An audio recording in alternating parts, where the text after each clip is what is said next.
Hi, this is Sabrina Gibson with Imagine Wow, and we get to interview the coolest people on the face of the planet, and Ruth Sherman definitely falls into that category. She works with CEOs and celebrities and small business entrepreneurs so they can become fabulous on stage and on camera. That means that they get more clients, they make more money faster and easier than they've ever done before. And today she's going to be sharing some of her juicy tidbits so that you can magnetize your audience, sell from the stage and from video, and make more money than if you were a paid speaker. So Ruth, I'm excited to have you.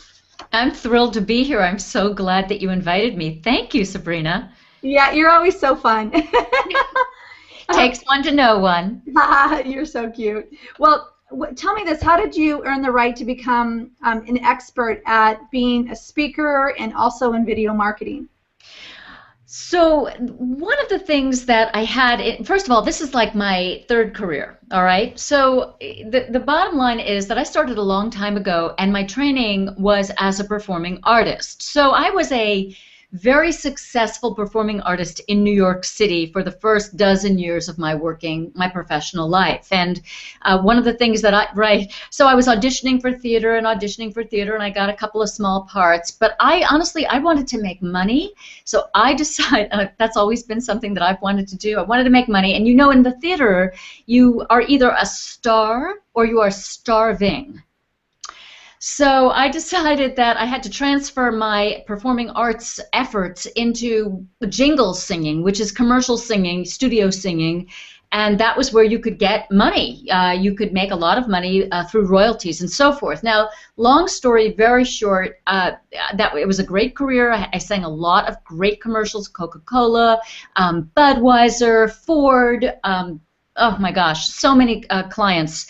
But the bottom line was that business began to die. If you think about it now, the jingle business is really non-existent anymore. You hear very few jingles. So I had to find something else to do, and I thought I could take all of my training and experience and parlay it into helping other people who maybe didn't know how to perform on stage and on camera, because here's what I was seeing for sure. I was seeing a lot of really smart people, Sabrina, who had a lot to offer, but they were leaving clients at the door and money on the table because they did not know how to show up. And I thought, now that is something I can help them with. So, 20 years ago, I switched out of jingles, and that dates me, I know, it ages me, but that's all good. It's all good. And I switched out of jingles and started this business, and it has just grown so that my clients are primarily CEOs, Oscar-winning celebrities. I wish I could share who they are with you, but I'm not allowed to do that. And people just like us, small business entrepreneurs who know that they are done being the world's best kept secret, and they want to get out there in a big way and accelerate their businesses so that they can reach more people and make more money much faster than they would be able to do otherwise. So that's my claim to fame. I love it. I totally love it. Yeah, it's funny. We were just talking about this earlier. We were saying how people show up and throw up, and yes, that's kind of what it feels like. That you're like, whoa, did you not know you were coming today? Kind of a thing. But and it happens. You're right, at all levels. I've seen a lot of people just feel almost surprised, or like they'd been dropped off from the aliens that had abducted them, or I don't know what happened, but it definitely happens. Well, tell me this. What are the three problems that you solve? What are you finding the three biggest problems that you're solving for people? Well, you just mentioned the first one, which is fear. Like you said, show up and throw up. We don't want that. We don't want people to do that. The truth is that people don't get very much training or any training in this kind of thing during their working lives, right? During their school education, and certainly in most people's working lives. People are really afraid to take the stage or do video, and because let's be honest, it's about failing publicly, right? If you flop, it's in front of people. And nobody wants to have that happen. So that's one of the first things that I work on with people, is to try to take away that anxiety, or at least transfer it so that it becomes what I call positive energy. It's really something that they can use to get on stage and do a great job, or to do videos and be really fully present.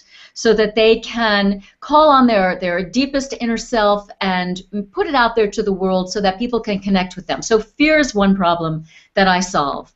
Story and technique, that's a combination because I think they belong together. So being able to tell your story, you've got to know how to tell your story. You know, how long is it supposed to be? What parts are the most impactful? What are the things you shouldn't tell? You know, there is the whole TMI part of telling your story. You really don't want to give people too much information. You also have to be good on stage and on camera. There's a technique to it. It's not something that just magically, you know, comes down from heaven and touches you on the head. This is about learning how to use these media and use them properly and be at your very best when you're doing it. So, you know, the way you look, the way you sound, the way you move, the way you travel, if you're on stage, the way you take that stage and how you own the stage, it communicates stuff about you, and we want that to be really positive. We want it to be consistent with who you are and, frankly, what you charge. And then the third thing is really accelerating revenue growth. You know, it took me a long time to come to the decision that, yeah, what I do really does help people accelerate revenue growth. I mean, the days are over, frankly, when you can just take a back seat or be an audience member or just a viewer. You don't want your business to grow slowly. You've got to really speed it up. And I have found that for me and for my clients and for people like you, Sabrina, who embrace these kinds of media, these kinds of activities, stage and video, that, let's face it, is the fastest way to grow your business, bar none. And the really even better news is that almost nobody else wants to do it, although it seems like everyone is. Pretty much nobody wants to do it, so it's a huge competitive advantage if you do. I think those are excellent tips. I mean, you know, just the whole fear of not looking bad, I think that's the biggest, you know, people get really upset because they're worried that maybe people might laugh at them or, you know, they might look bad. I know that's a huge fear, and I think that's part of like why, you know, public speaking or even presenting yourself is the #2 fear in the, you know, in the world, second to death. And the other thing I thought that was interesting is just how, you know, really putting yourself out there and being vulnerable. And forgive me, I have a bird in my office, and so if you hear a little chirping, that's what it is. But I have a bird too, Sabrina, but not in my office at the moment. Yes. So what kind of bird do you have? I have a cockatiel. What do you have? I have a sun conure. Oh, they're lovely. They're so pretty. Yeah, they're so pretty. So anyway, yeah, I think the other thing is just being vulnerable. I mean, it was a valuable lesson for me when I was speaking, is that just putting yourself out there and, you know, being authentic and being raw almost. And you're right, like not doing the TMI thing, or I certainly have told stories about my past where I was like, okay, note to self, don't do that again, you know. So it's nice to have someone like you to be able to guide. I mean, it would have been great. You know, I had to kind of learn it the hard way. After 100 speaking engagements, you get kind of, you know, you start to learn to read the audience a little better. But, you know, it's great just coming out of the gate to have someone like you to guide them through, to show exactly what to do, how to tell it, you know, and feel more comfortable. So that's incredible what you're doing. Thank you. Yeah, you know, and it's so fun. It's so enjoyable to connect with people on that level and to have them learn. And you, when you see the light go on, it's like, oh, that really, I can tell that story. That would make a difference for my audience. And it's like, yeah. It's a wonderful feeling. So what's the #1 way that you're solving these problems for your CEOs, celebrities, and small business owners? Basically, I have an acronym here, a GOI, which stands for Get Over It, and GID, Get It Done. You know, people will put these things on the back burner for a very long time. Most people who come to me will say, I've known I've had to do this for a very long time. We're talking years in most cases. I've been wanting to do this for years, and I just haven't done it. I haven't done it, and I'm sick of, again, being the world's best kept secret, and I know I've got to get out there in a big way, and I need you to help me. So, you know, that is really the one thing that I think I help people with the most. It's like, let's take action. Get over yourself, get over it, whatever it is, yourself, the way you look, the way you sound, because the truth is, Sabrina, that I don't care whether you think you're pretty or handsome, or you think you need to lose a few pounds, or you don't have the right background, or whatever it is that's you're putting in your way. The fact is that the real gift that you have to share with the world is in your unique mission and message, and everyone has that. If you can get over yourself with the other stuff and allow that to come out, then you can GID, then you can get it done. I love that. I love that. These are valuable tips. Yeah, it's amazing how many, one of the biggest excuses I hear is that, oh, I'm an introvert. You know, I can't possibly be a speaker. I couldn't possibly put myself out there. Or like people will say, you know, I'm like an extreme extrovert, you know. So none of it bothers me and never has. But, you know, a lot of people say, well, I couldn't do what you do because I'm an introvert. And I'm like, actually, you could do it better. What are your thoughts on the introvert versus extrovert? I'm so glad that you asked that. I am a shy introvert, so it's a double whammy for me. So when anybody ever says that to me, I say, hey, you know, remember, I'm the president of that club. So I would never, ever guess that. Right, Never. because I know that being an introvert has its value, like you implied before. It has great value. But it shouldn't keep you out of the spotlight. It is not a mutually exclusive thing to be able to be an introvert and yet be able to share your gifts, your message, your mission with the people who need you the most. It's your job. And you know, if you can't get around that part of it, then there's something else going on. It's not the introversion. It's perhaps a lack of confidence about your message and mission, in which case, you know, you may need some help with that.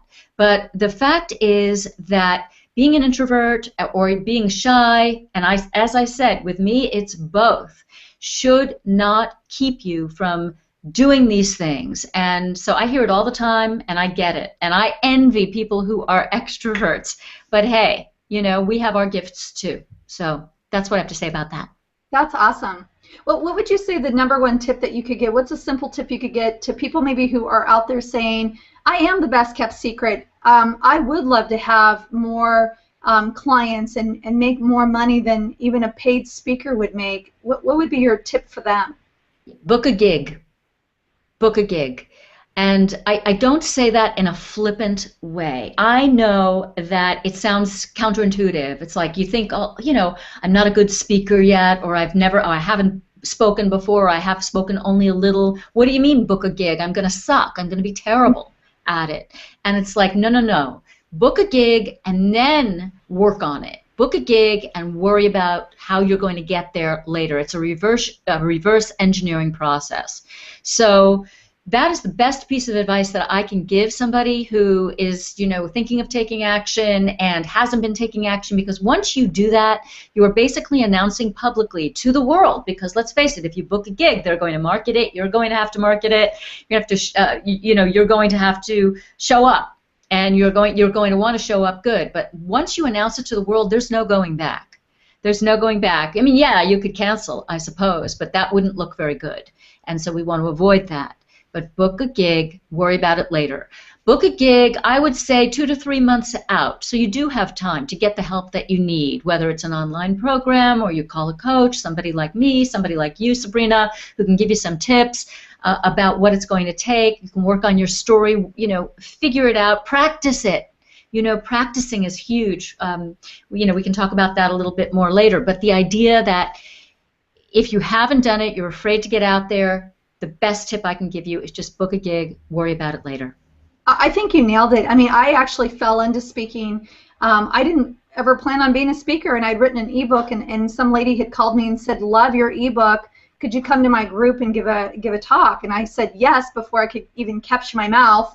And you're right. I mean, it was a terrifying experience. I mean, it was exhilarating and terrifying at the same time. And you know, I got prepared, and I was like thinking to myself, what am I going to talk about? I mean, what did I do? What have I done? You know, for crying out loud. And so I ended up showing up and literally showed up and threw up. But I did it after I spoke because I was just so nervous. And I remember sweating so bad that the silk blouse that I had on, I had to throw away because I was sweating so profusely. But and then it was like, and I thought everybody could tell that I was nervous. I thought everyone could tell that I was just, feeling so wrecked. And once you get like those positive reviews and you start to get positive feedback, you get, a little bit more confidence, like what you were talking about. And I landed 3 more speaking gigs as a result of doing that. So, just by putting myself out there, and if I had someone like you, it would have made a huge difference, because I think just not knowing, what should I say? How do I convert them into actual clients? How can I deliver value without feeling like I'm selling? Just all those things. I think that I could have really, where were you, Ruth?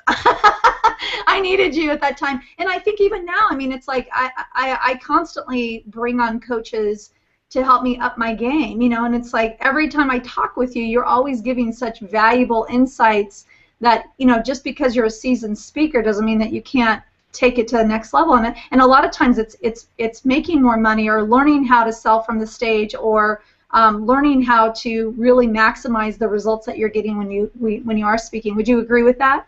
Absolutely. And I want you and all the viewers to know that this is a never-ending journey, and it's true of any skill set, anything that you want to get better at. It is a never-ending journey. I get training. I have coaching. I invest in programs and courses and coaches who help me become better at what I do. Yes, I have mastery. Great. That's great. But mastery is it's not a period at the end of the sentence. Mastery is something that you keep working at so that you can maintain it and learn all of the new things that happen, all of the new technology and happen along the way. 5 years ago, Sabrina, as you well know, video was just, just a little tiny dot there, right, on the marketing calendar, in the marketing world. Right now, it's huge. It's huge. Look at what we're doing today. It wasn't possible 5 years ago. So you have to keep learning. And so I totally agree with you. And I want to say one more thing about nervousness. Don't worry about it. You're supposed to be nervous. It means you care. There's nothing wrong with that. I love that. That's excellent. Well, we'd love to ask this question, everyone, and there's no right or wrong to it, or pass or fail. So how would you define social media? That's a great question, Sabrina. And what I would say about social media, for me, is that it has been a way for me to see and learn about the world and the people in it without leaving my home, without traveling.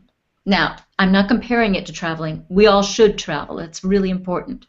But to get to know people from all walks of life, from all over the world, we have more in common than we think, and it's a remarkable development. Yeah, it is pretty fun. It's amazing to learn, or I call it creeping people's walls, or going and spying on them, really. Being a voyeur in their life and learning more about them, where I think in the past we never ever had that opportunity to really get to know someone on a different level, or you find common interests, or more opportunity to have conversation, really. That's really an excellent way to define that. How are you using social media? Because you're the video marketing queen, so how are you using social media to promote your company? Well, of course, video. YouTube is just my absolute favorite. I have about 600 videos uploaded to my YouTube channel. Wow. Anybody? That's a lot. Well, not all of them are public, but most of them are. I shoot a video every single week because, part of getting seen on YouTube, getting noticed, getting views on your channel, which is a big piece of it, video marketing, is being consistent. So I shoot a video every single week. My people have learned to expect it from me. When I rarely miss a week. I think I missed a week about a year ago during Hurricane Sandy because I just didn't have power, and I tried to upload it through my phone but couldn't do it. But YouTube and video and using it consistently is huge. Plus, let's face it, Sabrina, look, we all get e-zines. Our inboxes are full, right? And what do you do? Well, let me tell you what I do. A lot of them I just delete. I don't have the time. But if somebody sends me an e-zine and it's a video, or sends me a video, I am much more inclined to watch it and I know that it's true for everyone else as well. So I love video, and YouTube is absolutely my favorite social media platform. And I also love Facebook. I love Facebook because of the social elements of it. I love inviting people to events. I love keeping people posted. I love the flexibility that I have with Facebook groups, you know, forming groups of my coaching clients and so forth that we can interact. And then, of course, Google Plus is coming around. I've experimented with Google Plus, G Plus communities, and, you know, working it. I love it. You're amazing. You are absolutely amazing. You know, I love the whole idea between e-zine versus video because, you know, it's funny. I mean, it's funny how our minds work. If I get an e-zine, I'm thinking in my mind, oh my gosh, that's going to take me a while to read it through. When in reality, it probably take me 3, 4, 5 minutes to read the whole thing. Versus if someone sends me, hey, I got a 1 or 2 minute video tip for you, and sends it in my inbox, you're right, I'll watch it. Yeah. It's interesting. I mean, it is. I think we're programmed though from, you know, kids. It's like, you know, I remember the TV. We didn't have DVRs and stuff when I was a kid, and I remember the TV would come on, and then at commercial time you'd run to go to the bathroom and get your snack, and then run back, right? And then I've never ever. I think 4 times in my life I've walked out of a movie. I've always watched it to the very end. And even when it was a bad movie, I mean, you know, and I think video is kind of the same way, and I love that. I love that concept of just doing a video once a week. I mean, that's brilliant. Very cool. Yeah, thanks. You know, it gets, and the thing is, and this is what I want people to know, is that it gets easier. Sabrina, you should be doing videos once a week at least. I don't know if that's part of your marketing plan, but you're so good on camera, and you're so, you know, I called you the queen of metaphors, I remember, during our last, you're so good at making things easy for people to understand and teaching. So, you know, that would be my suggestion for you if you're not already doing them. I know you're doing a ton of Hangouts and so forth, and that's great, and you're the social media queen. But, you know, it really does get easier, as we all know. Don't expect to be brilliant the first couple times, but it gets easier the more you do it, just like any skill. So, yeah, I would definitely advise So, you know, I'm over here like, oh, metaphors coming out of my mouth. You know, the metaphor I always use is, it's like riding a bike. You know, the first time you rode a bike, it feels really awkward. It feels uncomfortable. It feels out of control. And you know, and now, I mean, now we get on a bike and it's like we don't even think about it. You know, it's like, hey, cool, see ya. That's correct, and it's exactly, and it's a skill that you will always have. You will always be able. You know, it's funny. When I had an event a while back, a 3-day event, right? And one of the people there made a very interesting observation. He said, you know, it used to be that you always had to be ready for the stage. Now you've got to be ready for your close-up, for your video close-up, because we go to these events, people are doing videos. You want to be able to look into that camera lens and engage with people. You want people to connect with you, because the bottom line is we're human beings and we are wired to connect face-to-face. And if you can't be there in person, video is the next best thing. So good, so good. And I mean, just, gosh, we'll have to have a whole thing on events, because, you know, there's, for me, it's like I see so many people doing events, whether you're attending an event or whether you're hosting an event, and they're just not leveraging that event from a social media perspective, because there's so many pictures and videos you can capture. I mean, what most companies, I think, don't realize is that if they were to really get clear about their marketing efforts, they could literally capture all the content for their social media from that one event for the entire year. And people are not doing that. And you're right. I mean, gosh, video is like my favorite. And thank you for encouraging me, because we do actually, you know, when we teach social media, we tell them the first day is creating videos, and we encourage them to do 2 videos a week. You know, if you do that for just 50 weeks out of the year, and that's assuming you take a 2-week vacation, or you do more videos 1 week and take a bigger vacation, but that's 100 pieces of content of just video, and we use video about 6 different ways in social media, so it's a massive push for your content online. So I love you. And if people can really learn from you on how to really present themselves on video in a way that really engages them and holds the attention. I mean, I'm an attention junkie. I mean, I'm an only child, so I command attention. I want that attention, you know. So for you, I think that you're so great at just giving little tidbits that really make a difference. Thank you, Sabrina. You know, I love teaching what I do. I love bringing it to people. And I love the response that we get when we're able to, reach out to them from the heart and say, hey, you are good enough. You are good enough to do this work. And, don't let anything stop you. I love it. Well, I always say wow when I'm with you. So how are you putting wow in your business? In other words, how are you differentiating yourself from everybody else out there? Well, of course, I look at what I do in a way like a luxury product. I work with world famous celebrities and CEOs. Four of my clients have won Oscars. One has won the Pulitzer Prize. Seriously, these people are true leaders. They are thought leaders, because, and this is the thing that really always knocks me out, because they recognize when they need coaching and they invest in themselves. They get it. But I think what really sets me apart, Sabrina, is my empathy. Not only from being a shy introvert, but I really try to put myself in other people's shoes. It ain't easy, and I get it. And, but I will pick you up when you fall, and, I'm honored and grateful for the opportunity to do so. At the same time, I'm going to call you on your BS, and I'm going to make sure that you don't let the things that scare you stop you.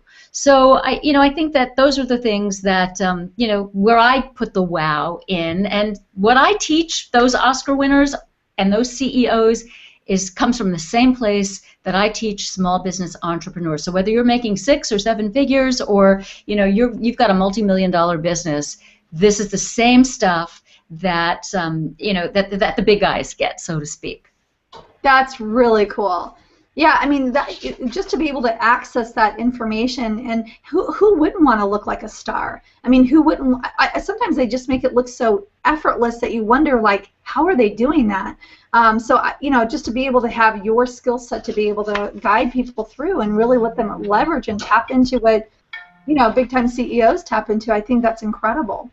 It is. It is. But here's the other thing that I want to make sure gets across. The fact that these people need help and are willing to invest in themselves means that should be a no-brainer for the rest of us. That's how they got to where they got. They took that risk. They invested in themselves, whether it's with you, with social media, with me, to get on stage or on camera. It is all part of the same thing. And you and I both know that too many people sit back and complain and worry and never reach out to get help from the true experts. So, that is really a big part of it. And I think it's a great lesson to learn from them. That's awesome. Well, how can people get in contact with you? Because, I mean, I know you've got just such juicy information. And for those who are really serious about taking their game to the next level and investing in themselves, how can they get in contact with you?